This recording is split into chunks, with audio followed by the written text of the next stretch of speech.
What is going on, everybody? Welcome to Off the Top Rope, Off the Mic Sports Network. So, a lot of AEW content because there was problems across this AEW Dynamite and the build to Forbidden Door.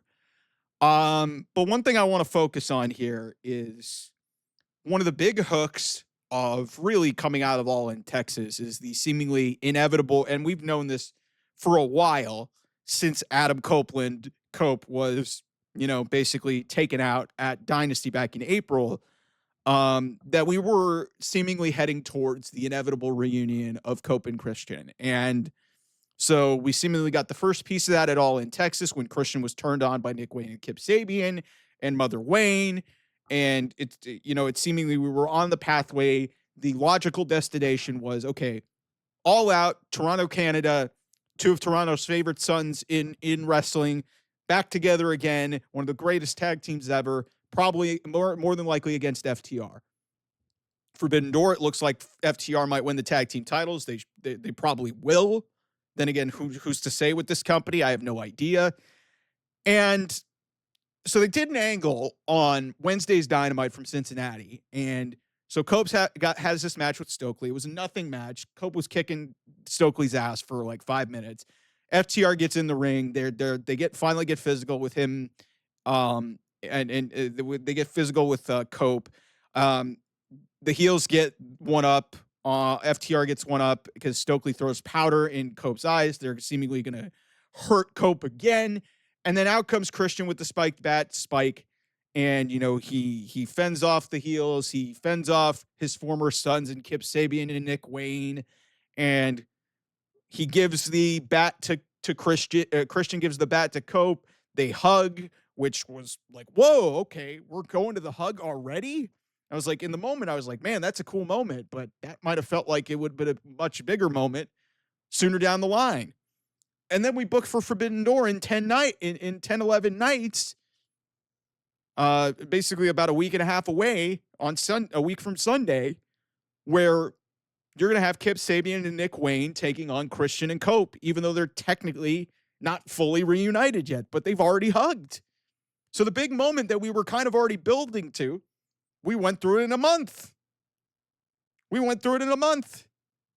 Could have built to it, maybe done. Christian could have gotten his ass kicked. Cope comes in, saves him, and then that's where the hug happens. Or, that's where they reluctantly, or they kind of nod at each other. And then maybe they win the tag team titles in Toronto, which would be an amazing moment. Maybe you have that main event, the show, you build the show around it, much like you did with Sting's last match. And you have the emotional moment of them winning the championships in front of their home fans. That would be really cool, especially with two people that Edge thinks so, or Christian, or I'm saying their names, that Cope thinks so highly of. And we're doing this blood feud, and this could be great weeks of television. Also, the added on thing, no dialogue has been exchanged really seriously. Cope basically said to Christian, their one-on-one FaceTime in the ring at All in Texas. That's all that's happened in the last month. He said, go find yourself. Christian cut a long-winded promo. Cope has cut a bunch of promos. They have not exchanged words, but Christian comes and saves him once, and they're reunited. Do you guys remember back in, I think it was 2017, remember the tension between Dean Ambrose and Seth Rollins before they won the Raw Tag Team titles? It took weeks for them to set up that reunion. Weeks to set up the reunion. More recent example for you, Sami Zayn and Kevin Owens. Weeks of television to build to that. The Usos very recently, just last year, weeks of television to build to them being on the same page and hugging. But we went through this without any significant dialogue whatsoever, and one save from Christian, and everything's fine, and we're immediately having a match. When in reality, now you've not only squandered that moment, but you've also squandered an opportunity to put over Nick Wayne and get him on good footing and build new stars. The guy's what? Sub 20 years old? The guy's got a lot of talent in him. He could really use a big win over Christian.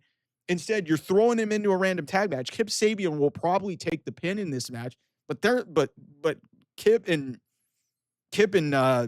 Nick, they ain't winning. So what did this accomplish? Like, what did this accomplish other than a cool moment that you blew in front of less than 2,000 people in Cincinnati? Not even in front of a sellout crowd. You could have done this in front of 13,000 people at Scotiabank Arena in Toronto that has seen a lot of lively crowds. Two of the most well-known people from two most well-known professional wrestlers from Toronto. This side of Trish Stratus, outside. You could probably name from Toronto. I mean, there's a lot of great Canadian wrestlers, but Toronto, you had a pay-per-view there. You could have built to it and gotten to the point. And then, hey, the reunion could have happened, but you blew the moment. It's a massive, massive missed opportunity in a year filled with missed opportunities, because I do not know how Tony Khan could have screwed this up anymore. Like I said, in the moment, it's a cool moment, but when you think about it, you're like, okay, now the moment is not as big because you could have done it in a bigger setting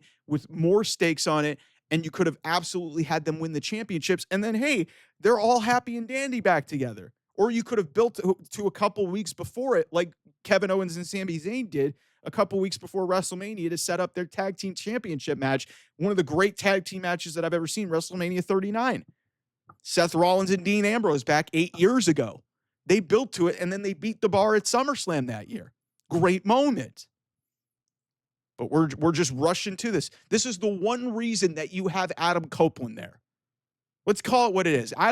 It's not about pushing younger talent.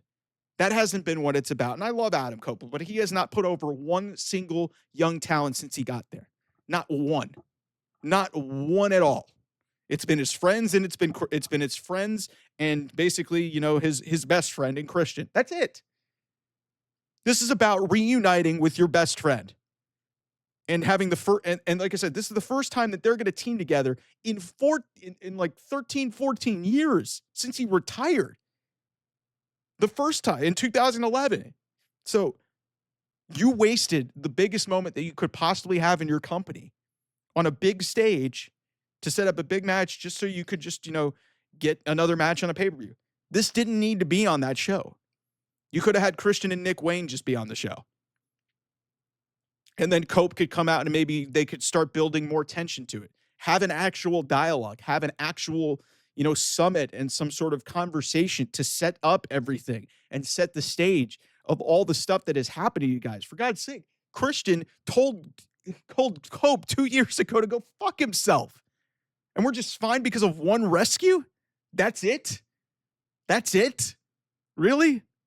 Dude, this is creative malpractice. I could not believe that they did this on this show. Like I said, cool moment. I was excited. I love these two guys. I think they're one of the greatest tag teams ever. But this could have been a much bigger moment in a much bigger setting rather than on a random Dynamite 10 days before a pay-per-view. Tony Khan, what the fuck are you doing, man? Anyway, thanks so much. I'll see you guys soon. Bye-bye.